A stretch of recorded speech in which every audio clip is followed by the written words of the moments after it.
SSC প্রিয় শিক্ষার্থীরা, তোমরা যারা এসএসসি বোর্ড পরীক্ষা দিবা, তোমাদের গণিত বইয়ের 17তম অধ্যায় পরিসংখ্যান থেকে আজকের ভিডিওতে আমরা এই টাইপের সৃজনশীল শিখব। যদি তুমি ভিডিওটা সম্পূর্ণ দেখো, তুমি নিজে শিখতে পারবা এবং অপরকে শিখাইতে পারবা এবং বোর্ড পরীক্ষায় আনসার করে তুমি 10 মার্ক তুলে নিতে পারবা। তো চলো আমরা এই টাইপের অঙ্কগুলা শিখি। তো এই জন্য তোমাকে কি করতে হবে, অবশ্যই মনোযোগ সহকারে সম্পূর্ণ ভিডিওটা দেখতে হবে। তো চলো, নিচের একটি গণসংখ্যা সারণী দেওয়া হলো। এই যে টেবিলগুলা দিছে, এই টেবিলগুলা একটা সারণী, ঠিক আছে? এই টেবিলগুলা একটি কি সারণী। এই সারণীর মধ্যে রয়েছে শ্রেণীব্যাপ্তি এবং গণসংখ্যা। আমাদেরকে আনসার করতে হবে 3টা কুইশন। 3টা কুইশন আনসার করলে তুমি 10 মার্ক পাবা। হ্যাঁ, প্রথমটা আনসার করতে পারলে 2 মার্ক, দ্বিতীয়টা আনসার করতে পারলে 4 মার্ক, তারপরটা 4 মার্ক। টোটাল তুমি কত মার্ক পাওয়া যাইতেছো? 3টা আনসার করলে 10 মার্ক পাওয়া যাইতেছো। চলো আমরা সমাধান করা শিখি এখন। তো খ নাম্বারের মধ্যে শ্রেণীগুলো মধ্যবিন্দু, এই যে দেখো শ্রেণীগুলো কি করতে হবে, মধ্যবিন্দু এবং ক্রমজীবিত গণসংখ্যা নির্ণয় করতে হবে আমাকে। তো মধ্যবিন্দু এবং ক্রমজীবিত গণসংখ্যা নির্ণয় করার মতো সহজ আর কিছু নেই যদি তুমি পারো। তো দেখো শ্রেণীব্যাপ্তি 11 থেকে 20, 21 থেকে 30, হ্যাঁ 31 থেকে 40, 41 থেকে 50, 51 থেকে 60, এখানে ব্যবধান 10 করে দেওয়া আছে। এরপরে দেখো গণসংখ্যা 4, 16, 20, 25, 15। হ্যাঁ, এখন আমি মধ্যবিন্দু এবং ক্রমজীবিত গণসংখ্যা নির্ণয় করব সমাধানে। তো প্রথম সারি হতে শ্রেণীগুলো মধ্যবিন্দু ও ক্রমজীবিত গণসংখ্যা নির্ণয় করি এখন। হ্যাঁ, নির্ণয়। তো প্রথমে এখানে আমাদের গড় দেওয়া আছে, একটা গড়, দুইটা গড় দেওয়া আছে, শ্রেণীব্যাপ্তি এবং গণসংখ্যা দেওয়া আছে। আরেকটা গড় হবে মধ্যবিন্দু, আরেকটা গড় হবে ক্রমজীবিত সংখ্যা। টোটাল গড় আসবে কয়টা? 4টা, ঠিক আছে? তো 4টা টেবিলে আমাদেরকে কি করতে হবে, নির্ণয় করতে হবে। তো একটা টেবিল, দুইটা টেবিল, তিনটা টেবিল, 4টা টেবিল। প্রথমটা হলো শ্রেণীব্যাপ্তি, এরপরটা মধ্যবিন্দু, এরপরটা গণসংখ্যা, এরপরটা ক্রমজীবিত সংখ্যা। 4টা গড় দিলে আমরা নির্ণয় করতে পারবো। তো শ্রেণীব্যাপ্তি কোথায় থেকে নিয়ে আসলাম? এখানে 11 থেকে 20, ডাইরেক্ট কথা নাই, ডাইরেক্ট হুবহু আমরা এখান থেকে এই সারণী থেকে ধরে নিয়ে আসবো, ধরে নিয়ে গাড়ে ধরে নিয়ে এনে বসায় দিব, কাজে পর্যন্তই। তারপর গণসংখ্যা গুলাও গাড়ে ধরে নিয়ে আইসা বসায় দিব। দেখো কোনো পরিবর্তন নাই, জাস্ট কপি করবা।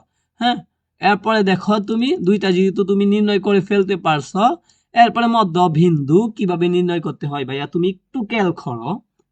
এই যে 11 এবং 20, এই 11 এবং 20 কি করবা, ডাইরেক্ট ক্যালকুলেটরে তুইলা কি করবা, যোগ করবা। তো 11 20 যোগ করলে 31। এই যে 31 যে পাইলা ভাইয়া, এই 31 এর সাথে তুমি কি করবা, দুইটা সংখ্যা যেহেতু 2 দিয়ে ভাগ করে দিবা।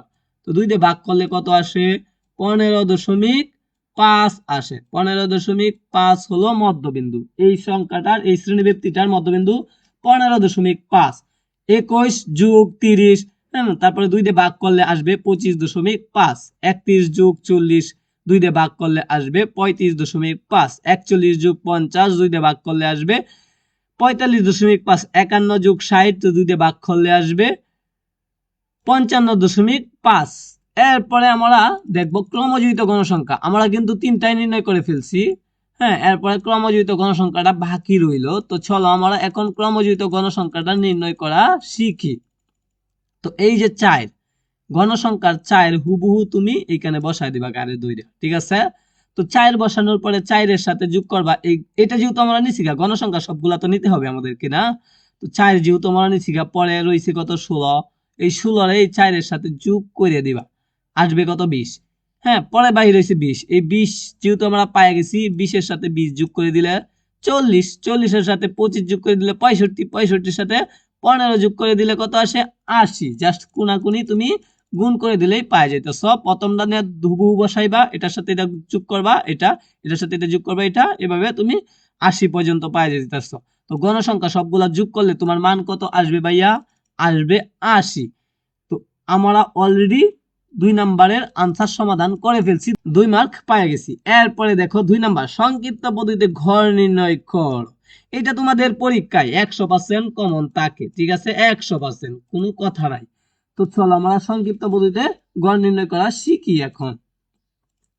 তো সংক্ষিপ্ত পদ্ধতিতে গড় নির্ণয়ের সারণী মনে রাখবা, হাতের আঙ্গুল কয়টা? 5টা। এই 5টা গড় তোমাকে তৈরি করতে হবে যখন সংক্ষিপ্ত পদ্ধতিতে গড় নির্ণয় চাইবে। একটা দিবা তুমি শ্রেণীব্যাপ্তি, দ্বিতীয়টা দিবা হলো মধ্যবিন্দু, গণসংখ্যা, ধাপ বিচ্যুতি, গণসংখ্যা পূরণ, ধাপ বিচ্যুতি। এর মধ্যে তুমি 5টা গড়, 1টা 2টা 3টা 4টা 5টা গড় নির্ণয় করতে হবে। তো 5টা টেবিলের মধ্যে শ্রেণীব্যাপ্তি আমরা কোথায় থেকে নিয়ে আসলাম, তোমাদের যে সারণী দেওয়া ছিল ডাকের মধ্যে উদ্দীপকেতে ডাইরেক্ট ধরে নিয়ে আসবো। গণসংখ্যা কোথা থেকে নিয়ে আসবো, এই যে উদ্দীপক থেকে আমরা জাস্ট হুবহু বসায় দিব। মধ্যবিন্দু কোথা থেকে নিয়ে আসলাম ভাইয়া, এই যে দেখো মধ্যবিন্দু আমরা এখানে নির্ণয় করছি, এইটা হুবহু এখানে নিয়ে বসায়া দিছি। তো আশা করি তুমি 3টাই পারবা। এখানেও যদি মধ্যবিন্দু বুঝাই একই কথা, 11 যোগ করবো 20-এর সাথে 2 দিয়ে ভাগ করবো, আসবে 15.5। এরপরে ধাপ বিচ্যুতি, হ্যাঁ 3টা বুঝলাম, এখন ধাপ বিচ্যুতি। এখন এইখানে দেখো মধ্যবিন্দু কোনটা, সবচেয়ে বড় সংখ্যা হলো 25, এই জন্য এটা সোজাসুজি আন্ডা দিবা, মানে 0 দিবা। দেওয়ার পরে নিচে 1 2 3, উপরে 1 2 3, নিচে যেহেতু 1 ঘর আছে এই জন্য 1 পর্যন্ত গেছে, উপরে যেহেতু 3 ঘর আছে 3 পর্যন্ত গেছে। উপরে গুলা মাইনাসের মান আসবে, নিচে গুলা প্লাসের মান দিতে হবে। তো প্লাসের যেহেতু তোমাকে দিতে হবে না কিছুই, আর মাইনাসের গুলা সামনে দিয়ে মাইনাস দিয়া দিবা। তো ধাপ বিচ্যুতি আমরা নির্ণয় করে ফেললাম। এরপরে দেখো গণসংখ্যা, এই যে গণসংখ্যাটা পূরণ মানে গুণ করতে হবে ধাপ বিচ্যুতির সাথে। এই ধাপ বিচ্যুতির সাথে কি করতে হবে, গুণ করতে হবে ভাইয়া, হ্যাঁ। তো 4-এর সাথে গুণ করবা কত, এই 4-এর সাথে গুণ করবা তুমি হলো 3, -3 গুণ করলে ক্যালকুলেটরে আসবে -12। এরপরে তোমাকে কি করতে হবে 16-এর সাথে -2 গুণ করলে আসবে -32, 20-এর সাথে -1 গুণ করলে আসবে -20, তবে 25-এর সাথে 0 গুণ করলে, তুমি দুনিয়ার যত সংখ্যা এর সাথে 0 গুণ করো না কেন উত্তরে আসবে 0। এরপরে 15-এর সাথে 1 গুণ করলে আসবে কত 15। প্রথম তিনটা মাইনাসের এইগুলা যোগ করবা আলাদাভাবে, এরপরে এটা যোগ করবা, তাহলে তুমি কি পাইবা, যোগফলটা পেয়ে যাবে।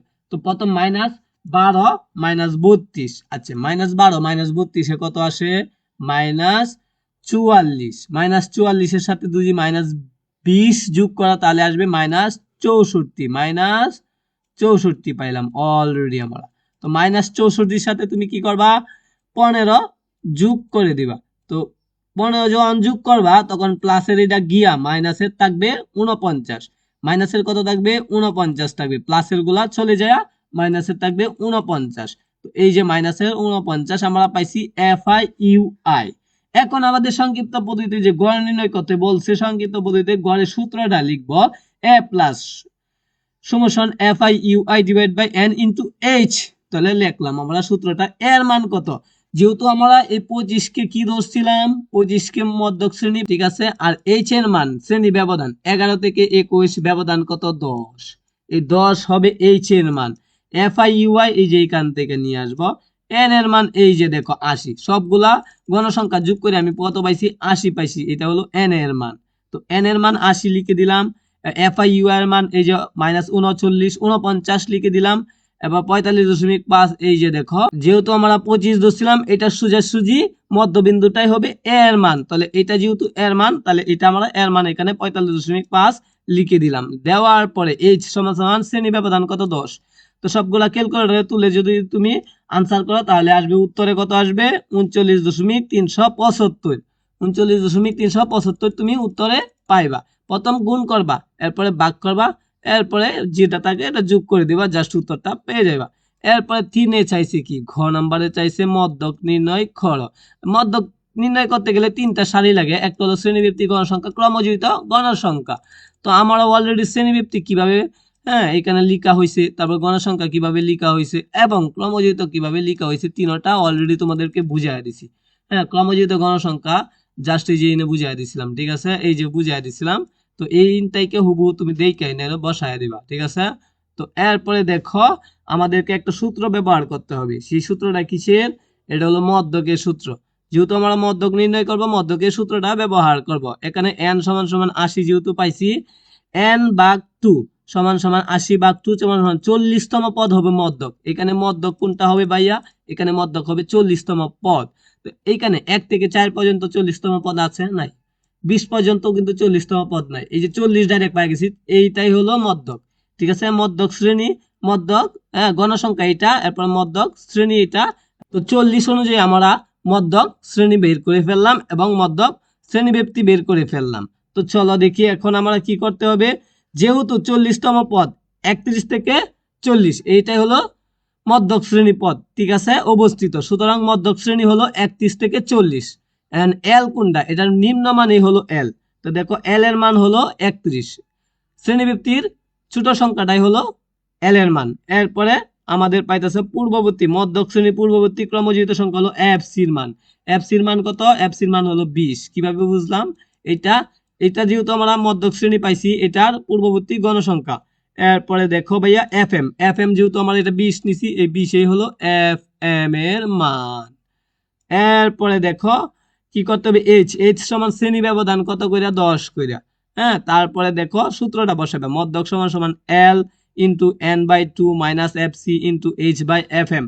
তো সূত্রটা জাস্ট মুখস্থ আসে সবার, আমি জানি।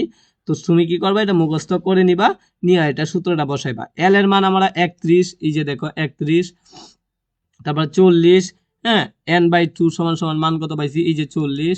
এরপরে দেখো মাইনাস 20, এফ এম সমান সমান কত, এফ সি সমান সমান 20, এফ সি সমান সমান এই যে 20। এরপরে দেখো ইন্টু 10, এইচ সমান সমান 10, এরপরে এফ এম সমান সমান কত, 20, এই এফ এম সমান সমান 20। সবগুলা ক্যালকুলেটরে তুমি কি করবা, গুণ করবা।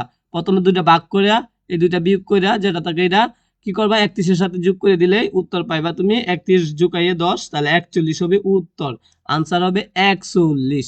তো এইভাবে পরিসংখ্যান থেকে তুমি প্রত্যেকটা ক্লাস যদি আমার করে নেও ধারাবাহিকভাবে, পরিসংখ্যানের কোনো সমস্যাই তোমার থাকবে না।